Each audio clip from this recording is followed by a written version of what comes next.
السلام علیکم dear students, میں ہوں محمد عارف اور آپ دیکھ رہے ہیں میرا YouTube channel Arif the educator. Dear students, آج ہم Allama Iqbal open university M Ed level کے کورس کوڈ 828 ہائر ایجوکیشن کا لیکچر نمبر 11 پڑھیں گے، جس کا عنوان ہے اعلیٰ تعلیم اور university, higher education and university. تو شروع کرتے ہیں آج کا سبق۔ سوال نمبر 3، نوٹ لکھیے۔ اعلیٰ تعلیم اور یونیورسٹی پر نوٹ لکھیے۔ سوال ہے، اس کا جواب کچھ اس طرح ہے۔ اعلیٰ تعلیم اور یونیورسٹی۔ یونیورسٹی اعلیٰ تعلیم کا ایک روایتی مرکز ہے۔ یونیورسٹی کی اہمیت اس لحاظ سے بہت اہم ہے کہ ترقی یافتہ اور ترقی پذیر دونوں قسم کے ممالک میں یونیورسٹی کا مثالی کردار علم کی تحقیق، اسے منتقل کرنا اور اس میں اضافہ کرنا ہے، جس سے کسی طور پر بھی نظر انداز نہیں کیا جا سکتا۔ مزید برآں ایشیا کے ایسے ممالک میں جہاں علمی روایات موجود نہیں، یونیورسٹی کے اس کردار کو زیادہ سے زیادہ بڑھانے کی ضرورت ہے، جو قوم کی تعلیم اور ذہنی استعداد میں اضافے کے لیے ناگزیر ہے، اور یہ عمل قوم کی معاشی، سیاسی، معاشی، سماجی، تہذیبی، ثقافتی ترقی کی بنیاد ہے۔ حکومتی دباؤ کے بعد یونیورسٹی محققین کو اپنی بنیادی ذمہ داریوں سے دستبردار ہو کر فوری طور پر درپیش مسائل کے حل کی طرف توجہ مبذول کرانی پائی، لیکن ان کی بنیادی ذمہ داری یعنی تحقیق کا عمل مستقل کی ضرورت کے لحاظ سے زیادہ اہم ہے۔ اس عمل میں قطعی شبہ نہیں کہ جس طرح ایک یونیورسٹی اہم ہے، اس طرح قومی ترقی بھی انتہائی اہم ہے۔ یونیورسٹی کے علاوہ اعلیٰ تعلیم کی دیگر تعلیمی ادارے مثلاً کالجوں، ٹیکنیکل اسکولوں، کمیونٹی کالجوں، اکیڈمیوں اور مختلف اقسام کے سماجی اداروں میں بھی فراہم کی جاتی ہے۔ مزید برآں غیر رسمی تعلیم مثلاً جدید معلوماتی کورس، مختصر المدتی تربیتی منصوبے، ریڈیو ٹیلی ویژن پروگرام، بعد سیکنڈری تعلیم مہیا کی جاتی ہیں۔ ملکی ترقی کے نظام میں اعلیٰ تعلیم کے رسمی اور غیر رسمی دونوں قسم کے ادارے لازمی طور پر ان کے ذرائع کی حیثیت اختیار کر چکے ہیں۔ اعلیٰ تعلیم کے مقاصد: قومی اور بین الاقوامی مسائل کی طرف بطور توجہ دینا، مختلف معاشرتی مسائل مثلاً خوراک، صحت، ماحول، روزگار، انسانی وسائل کی ترقی، رہائش، منصوبہ بندی کے حل کے لیے بھرپور اہلیت، قومی اور بین الاقوامی ترقی کے لیے جدید سائنس اور ٹیکنالوجی کو اپنے اندر سمونے کی اہلیت، دستیاب علم کے علاوہ مختلف فنون اور علوم کا مؤثر استعمال، قومی بین الاقوامی یکجہتی کا فروغ، مختلف قوم کی برادری میں بہتری، قومی کردار کی طرف پیش رفت، مالی نظام، سائنسی وسائل، ماحول جیسے بین الاقوامی مسائل سے نمٹنے کی استعداد میں اضافہ، انسانی ترقی اور انسانی حقوق کے بارے میں بین الاقوامی مذاکروں کانفرنسوں میں شرکت۔ پاکستان میں یونیورسٹی کا کردار۔ اب ہم دیکھتے ہیں کہ پاکستان میں یونیورسٹیوں کا کیا کردار ہے۔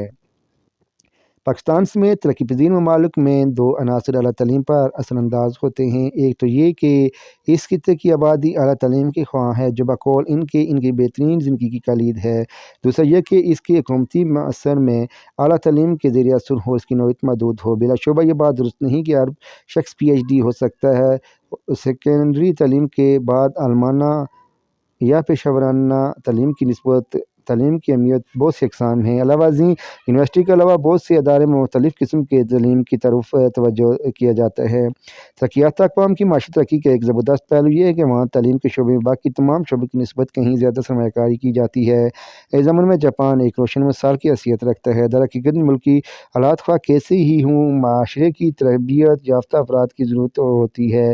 اس ضمن میں یہ نہ صرف اعلیٰ تعلیم پیشہ ورانہ قائدانہ بلکہ تربیت یافتہ معاون عملہ بھی درکار ہوتا ہے۔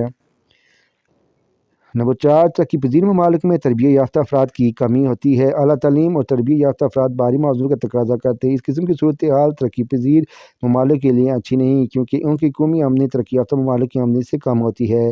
اکثر ترقی پذیر ممالک میں بہت سی اعلیٰ تعلیمی تربیت افراد بڑی تعداد میں بے روزگار ہوتے ہیں، خاص طور پر ایشیا کے بعض ممالک میں یہ رجحان بہت زیادہ موجود ہے۔ بہرحال یہ امر بھی ذہن نشین رکھنا چاہیے کہ بعض شعبوں میں تربیت یافتہ افراد کی ضرورت زیادہ دستیابی تعلیمی شعبے میں عدم توازن نااہلیت کا اظہار ہے۔ اس ضمن میں حکومت کی نااہلی بھی ثابت ہوتی ہے۔ حکومتیں عملی اس قبول تعلیم نہیں کہ تربیت یافتہ افراد کو معاشرے میں جذب کرنے میں مدد دے سکیں۔ یہ امر بھی اشد ضروری ہے کہ معیشت اور معاشرے میں ترقی کے لیے بڑے پیمانے پر قیادت کا عنصر موجود ہوتا ہے، یعنی اجرین، علماء، پیشہ ورانہ ماہرین، منتظمین، ناظمین وغیرہ۔ اس طرح سیاسی قائدین کا وجود بھی ہوتا ہے۔ اس کے علاوہ حکومتی حکمت عملیاں اور ان کی سمتیں بھی موجود ہوتی ہیں۔ یہ بھی حقیقت ہے کہ صرف ایک قائد اپنے معاون کے بغیر ملکی ترقی میں کوئی کردار ادا نہیں کر سکتا۔ تعلیم ایک ایسا طاقتور عنصر ہے جو جمہوری عمل کی نشو و نما میں شریک ہوتا ہے۔ جب زیادہ سے زیادہ لوگ تعلیم یافتہ ہوں گے تو زیادہ سے زیادہ لوگ اپنے تجربات کا باہمی تبادلہ کریں گے۔ اس باہمی تجرباتی عمل کے ذریعے معاشرے کو استحکام حاصل ہوتا ہے۔ اس کے علاوہ اعلیٰ تعلیم کے باعث سماجی اور معاشی نقل و عمل اور حرکت میں اضافہ ہوتا ہے، جس سے اعلیٰ تعلیم کے لیے مزید وسائل مہیا ہوتے ہیں اور یوں اعلیٰ تعلیم کی مقدار معیار میں اضافہ ہوتا ہے۔ کوئی بھی شخص معاشرے میں 3 مہاتوں کے تحت اپنے کردار ادا کر سکتا ہے، جو کہ درج ذیل ہیں: تصورات کے تحت کام کرنا، اشیاء کے ساتھ کام کرنے کی مہارت، لوگوں کے ساتھ مل کر کام کرنے کی صلاحیت۔ یہ 3 عناصر ہیں جو ایک شخص کے لیے ضروری ہیں۔ ہماری یونیورسٹی میں پہلی 2 مہارتیں سکھائی جاتی ہیں، اس کے لیے ضروری ہے کہ تیسری مہارت یعنی لوگوں کے ساتھ مل کر کام کرنے کی مہارت بھی سکھائی جائے۔ عام طور پر یونیورسٹیوں کا اہم ترین کام طلباء کے لیے رویوں میں تبدیلی لانا ہوتا ہے۔ اعلیٰ تعلیم کی جو نمایاں خصوصیات ہیں ذیل میں ہم ذرا ان کو دیکھتے ہیں اور مختصراً ان کا جائزہ لیتے ہیں۔ اعلیٰ تعلیم کی نمایاں خصوصیات: آزادانہ رسائی۔ ہائر ایجوکیشن تمام باصلاحیت افراد کو تعلیم اور تحقیق کے لیے ضروری مواد کے حصول تک آزادانہ رسائی فراہم کرتی ہے۔ معاشرہ مختلف طبقات پر مشتمل ہوتا ہے جس کی سمت میں ایک دوسرے سے مختلف ہوتی ہیں۔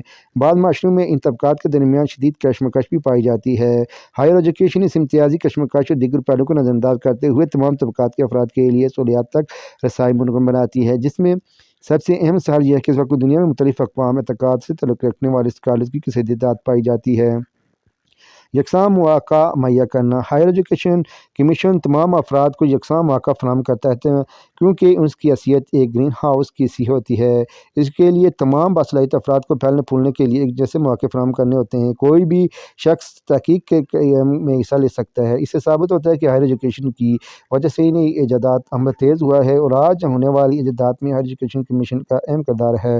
وسعت پذیر نظام۔ ہائر ایجوکیشن کی نمایاں خصوصیت یہ ہے کہ تعلیم کا نظام بہت وسیع ہوتا ہے اور اس کی کئی شاخیں منظر عام پر آتی ہیں۔ نظام تعلیم اس قدر وسیع پیداوار ہے کہ افراد اپنی خواہش کے مطابق بھی فیلڈ اور شعبے کا انتخاب کر سکتا ہے۔ کالجز اور یونیورسٹیوں کا ایک جال بچھا ہوتا ہے۔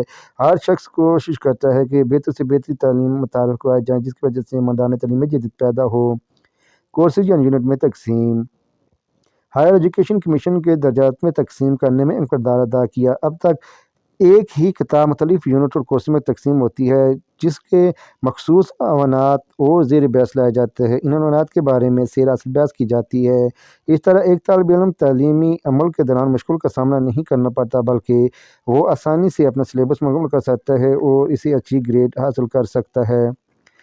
طلباء کی فیصلہ سازی کے عمل میں شرکت۔ ہائر ایجوکیشن نے طلباء کی فیصلہ سازی کو بہت اہمیت مقام دلایا ہے، ہم نے کردار ادا کیا ہے۔ آج طلباء کو یہ موقع مل گئے کہ وہ تعلیمی میدان میں کیے جانے والے اہم فیصلوں میں اپنی آراء دے سکیں۔ ماضی میں ایسا کوئی نظام موجود نہیں رکھتا تھا بلکہ اتھارٹیز فیصلہ کرتی تھی اور طلباء سمت باقی افراد کے ان کی پیروی کرنا لازمن ہوتا تھا۔ آج کے اس جدید دور میں طلباء کی آراء نہ صرف اپنی اہمیت کا مقام دیا جاتا ہے بلکہ ان کی مفید آراء کو نصاب سازی اور دیگر تعلیمی سرگرمیوں میں استعمال میں لایا جا سکتا ہے۔ تحقیق کے مواقع۔ کسی زمانے میں تحقیق کے نام سے دنیا اتنی زیادہ واقف نہیں تھی کہ یہ عمل جاری ضروری تھا، تاہم اس میں اتنی وسعت اور گہرائی پائی جاتی ہے کہ جدید دور میں سب سے زیادہ تحقیق پر زور دیا جاتا ہے۔ آج کے دور میں ہر میدان میں ہونے والی اس تحقیق کی بنیادی وجہ یہی تحقیقی عمل ہے۔ ہائر ایجوکیشن کمیشن کے تحقیقی عمل میں مزید جدت دینے میں اہم کردار ادا کیا۔